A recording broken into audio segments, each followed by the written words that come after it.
The Fallout series is no stranger to weird and wacky weapons such as rolling pins, BB guns, and children's toys, just to name a few. The games even have some weaponized sports equipment. While golf clubs and baseball bats are fairly obvious examples that are common in Fallout, there exists only a single weapon to my knowledge that demonstrates the potential killing power of the illustrious bowling ball.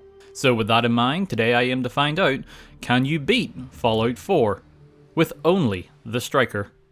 For those that are unaware, the Striker is a unique variant of the Fat Man found in the Far Harbor DLC that fires bowling balls as ammo instead of mini nukes. As you can imagine, that means it is nowhere near as powerful as your average Fat Man, but one advantage it does have over its explosive counterpart is that once you get the Striker, you can craft ammo for it at a chemistry station, so at the very least, I hopefully won't need to worry about running out of ammo. One last thing before we get started, I am not allowing myself to gun bash with the Striker. Simply because I already have a video where I went through the entire game only bashing people with a 10mm pistol, so I know how effective gun bashing is. Now, with all that out of the way, let's begin. Using the save I've mentioned in previous videos, I started the vault entrance and begin to create my character. My special stats are nothing too remarkable, I just wanted to make sure I could take the heavy gunner and bloody mess perks, as they're the only perks that will increase the damage of the Striker. I then put 7 points into perception and 6 points in endurance, so I can have access to some defensive perks as the Striker takes forever to reload, and as such I will probably be under fire a lot in this run. Finally, the last of my points go into luck for Idiot Savant and better criticals, because why not? I messed around with the actual character creator for a while, and I'm not quite sure what I was going for, but this is the finished result. I named him Bowler Ball because it was a Thursday afternoon and I was out of ideas. Once I'm out of the vault, I need to start heading northeast, as to get to Far Harbor, I need to head towards the Nakano residence, which is pretty much in the top right hand corner of the map. That said, I also want to stop off at the General Atomics Galleria, as it's the single best place to find bowling balls in the Commonwealth. Granted, I won't be able to use these until after I get the Striker, and the necessary materials to modify them into ammo, but it's on the way to Far Harbor, so I might as well hit it up now. On the way, I mark a few locations on the map, such as Satellite Station Olivia and 10 Pines Bluff. The latter being much more helpful as I can legally procure their tomato supply as a means of healing myself due to my current lack of healing supplies. I very nearly get reduced to atoms when I anger a whole family of landmines. However, the risk was worth it, as I was able to get some worthwhile items to sell at what I believe was a gunner lookout outpost. Speaking of posts, I was able to don one of the outfits of Post as I finally approached the Galleria. The robots here become hostile after a while unless I pass a speech check, which is obviously something I cannot do, so I need to be quick. To that end, I make a beeline for the bowling alley and steal as many balls as I can. Something I forgot was that bowling balls are obviously fairly heavy, so even with a mostly empty inventory, I can only grab 28 of them right now. Luckily, I'm able to make it away from the psycho robots with my life and continue on with my journey to Far Harbor. The only thing of note that happened on the way was I found the remains of a dead settler and his Protectron. He had a few items worth taking, best of which, as sad as it sounds, was his flannel shirt and jeans, as they offer better protection than my current outfit. Once I make it to the Nakanos, I am tasked with finding out what happened to their daughter. Thankfully, I have at least done this part of the DLC before, and as such I know to just examine the photo frame in the boathouse to get the key to the safe and find the final holotape to Kasumi's whereabouts. Now, with access to a boat, I make it to Far Harbor, where upon arriving, I am immediately thrown into the thick of things as I am needed to defend the town. More importantly for me though, I level up twice, and I am now an idiot who is oddly proficient with miniguns. As I lack the ability to fire bowling balls right now, I just get to sit and watch as the townsfolk get torn to shreds trying to defend their home. For probably the first time ever, I am thankful that Bethesda choose to make most of their NPCs stronger than God himself, otherwise I'd have no one to defeat these gulpers for me. After the fish people are down for the count, I lie by telling the citizens of the town that I'm here to help them out, when really I just want to visit the local bowling alley. Well, that's not entirely true, as I do sell the items I'd looted up to this point at the local shop, and use the caps to buy as many stim packs as I can. Things are pretty rough in the bowling alley, as the place is infested with feral ghouls that treat me like a chew toy. In one case, quite literally. Fun fact, I don't think I've ever seen this animation before. When I finally get my hands on the Striker, I die, as once again, I forgot to take my carry limit into account and essentially glue my feet to the floor, begging for death. Next attempt, I drop most of the bowling balls I collected at the entrance, and managed to avoid all the ghouls, grab the Striker, and then heal through the damage until I made my way back outside. I consider myself lucky that the glowing one did not follow me, instead only a couple of the normal ferals did. I get to test out the weapon on them and it's actually not bad. Well, that is at taking down single targets that can't reach me anyway. As mentioned earlier, the reload animation is what will most likely get me killed if I'm not careful. Something I did not know until right this moment is that after you fire the bowling balls, just like the junk jet, you can go and pick them up afterwards. This means if I'm careful enough, I can basically have infinite ammo. Speaking of ammo, I return to Sanctuary to craft some at the chemistry station, when I have the sudden realization that I never got the schematics for the modified bowling balls by reading the terminal. Back to Far Harbor once more, this time I began to slowly bowl my way through the ghouls, as I at least had a way to fight back now. Want to see something incredibly disappointing?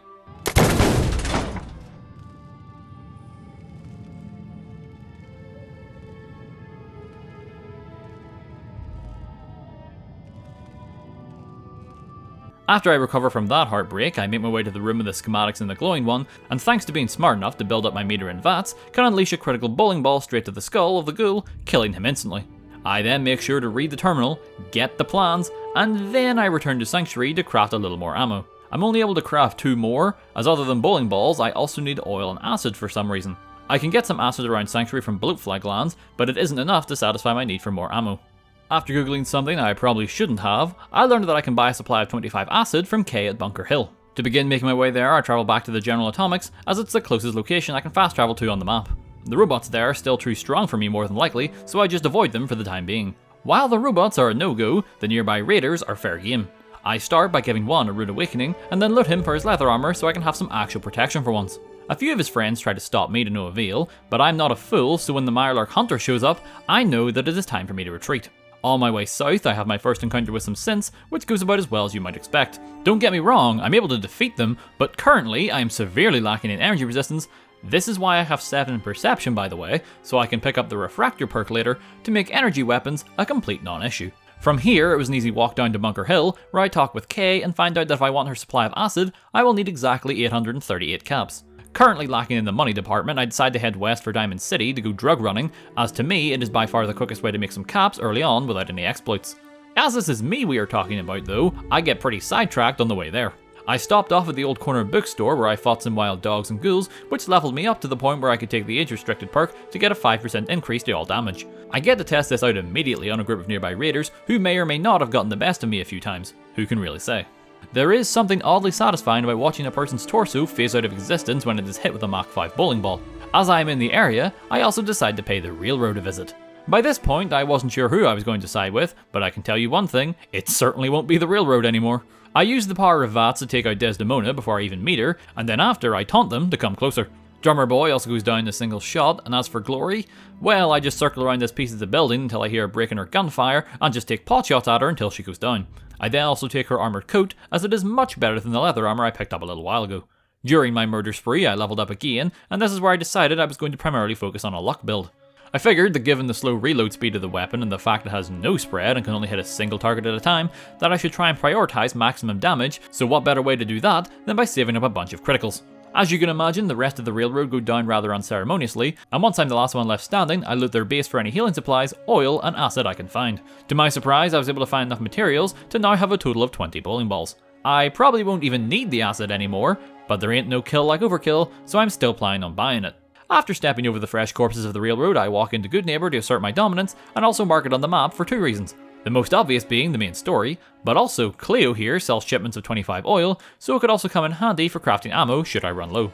Continuing west, I pick a fight with Swan, and this all goes much better than I could have hoped, and it's all because of one thing. Something I forgot to mention is the Striker has a 50% chance to cripple a target's leg with every shot, and as luck would have it procced on Swan, and now he could do nothing but sit and watch as I lined up my camera to get a dramatic shot of the kill.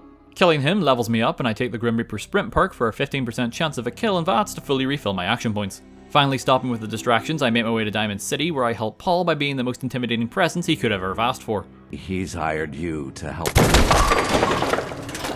I then head for the site of the drug deal, do my best at breaking up said deal, and once I have grabbed all of the drugs, proceed to sell anything that isn't Psycho to Kay and Cleo to get the acid and oil I so desperately crave. Something I get asked a lot in Fallout 4 videos is why I don't use power armor more, especially if it isn't against the rules of the current run. And to be honest, I don't really have an answer for that, so to appease these people, I go to Concord to grab the suit there. As you can imagine, these low-level raiders are of no match for Bowler Ball. This is where I'm able to grab the critical banker perk though, so this just got a lot easier. This gets put to the test immediately as I use 2 crits to bring the Deathclaw down to low health, and then I finish off the job by obliterating his head with the power of sports. I currently lack the fusion cores to keep the suit powered for long, so after I grab my reward from Preston, I then go show Wolfgang and Simone my balls. I receive another reward of caps from Trudy, and then funnel that money back as I buy a fusion core off of her. Seeing how I wish to also rob the place, I then kill Trudy as well as Patrick, who to be honest was never going to stop me with his slower than erosion reaction times. I get many handy supplies from the diner and put them to good use to upgrade and repair my power armor. Before leaving Sanctuary, I trade with Carla to get another fusion core, and now that I'm confident the armor won't crap out on me, I make my way for Park Street Station to rescue Inspector Gadget. The armor works wonders down in the tunnels as it lets me reload in peace while the trigger happy men attempt to kill me. I ran into a few questionable moments when fighting the trigger men as my bowling balls just didn't seem to impact anyone. Plus, a few of the bowling balls got stuck underneath the trains, and as such, I actually lost some ammo here. On the bright side, I managed to get what may be my favourite kill in the run, as I land a sneak attack on Dino that caused him to be sent to a different dimension. When it came time to confront Skinny Malone, I just used one of my banked criticals to finish him off in a single shot, and from there, me and Nick were able to clear out Darla and the 2 guards with 0 issues. After I save Nick, I continue on with the plot as I head to Diamond City to not only catch the scent of a well-balanced breakfast, but to also repair my suit once again. Unlike when I encountered synths earlier, this time I'm actually prepared for them, and by that I mean I'm a higher level, and so I can bowl my way through them very easily. The best thing to happen down here was that I found a random box with 3 fusion cores in it. I'm going to assume this has something to do with my luck stat, but in all honesty, I don't really know what it affects in Fallout 4 aside from how fast your critical meter can fill up. Now, as for Kellogg... There he is.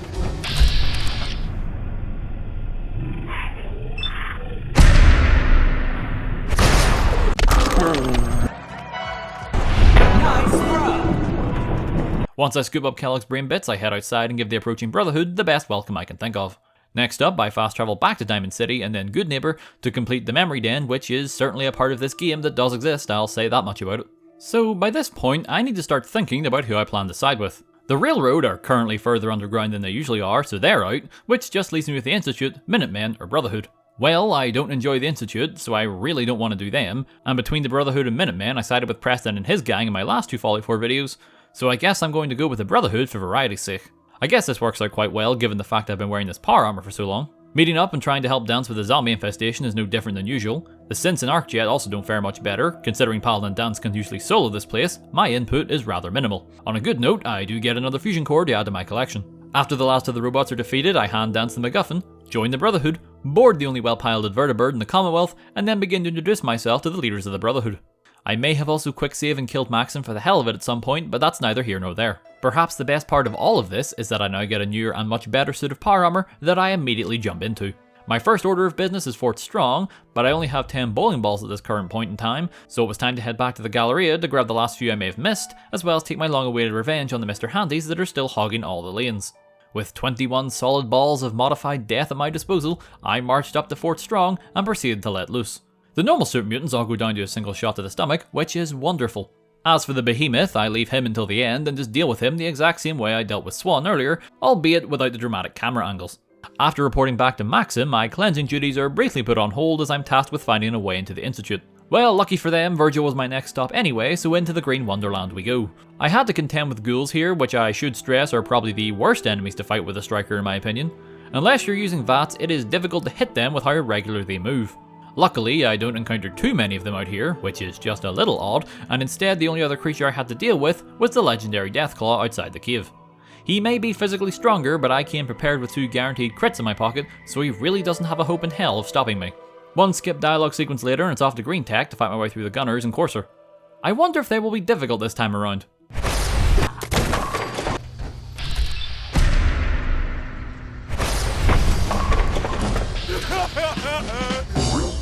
After this overwhelming sense of deja vu, I decode the chip, and then get to work building the teleporter with Ingram. Like every other major or minor antagonist before him in this run, Father gets taken out within seconds thanks to a critical bowl.